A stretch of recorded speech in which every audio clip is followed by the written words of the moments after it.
Manusia sering lupa bahwa jalan menuju kedewasaan tidak pernah dihamparkan dengan kenyamanan.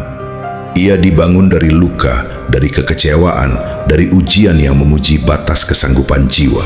Dan ketika kita bertanya, kenapa aku harus melalui ini? Kita lupa bahwa para nabi, manusia terbaik di muka bumi, pun dibentuk dengan cara yang paling berat. Nabi Ibrahim tidak hanya diminta percaya, ia diminta melepaskan apa yang paling ia cintai, sampai hatinya jernih dari segala ketergantungan selain kepada Tuhan. Itu bukan sekadar ujian, itu pelajaran tentang makna kepasrahan sejati. Nabi Musa tidak sekadar melarikan diri dari Firaun, ia harus belajar memimpin kaum yang keras kepala, menghadapi ketidakadilan, kegelisahan, dan rasa takut yang terus menekan. Pelajarannya jelas, keberanian bukan ketiadaan takut, tapi tetap melangkah meski takut melekat di dada.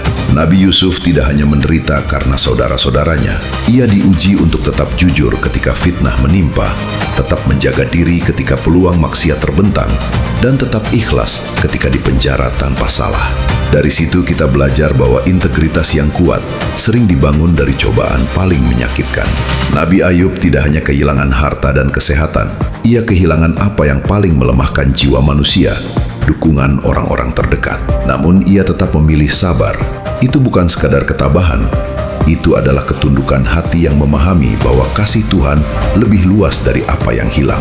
Nabi Yunus tidak hanya masuk ke perut ikan, ia masuk ke ruang perenungan terdalam, tempat manusia akhirnya benar-benar melihat dirinya sendiri. Kadang, kesempitan adalah ruang yang Tuhan pilih agar kita berhenti lari. Dan Nabi Muhammad tidak hanya dihina, beliau memikul beban risalah, menahan luka demi menyelamatkan orang-orang yang bahkan membencinya.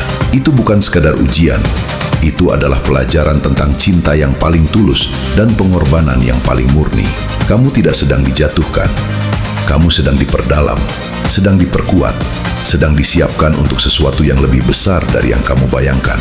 Tetap melangkah, pelajaran besarmu belum selesai, dan Tuhan sedang menulis bab yang paling berarti dalam hidupmu.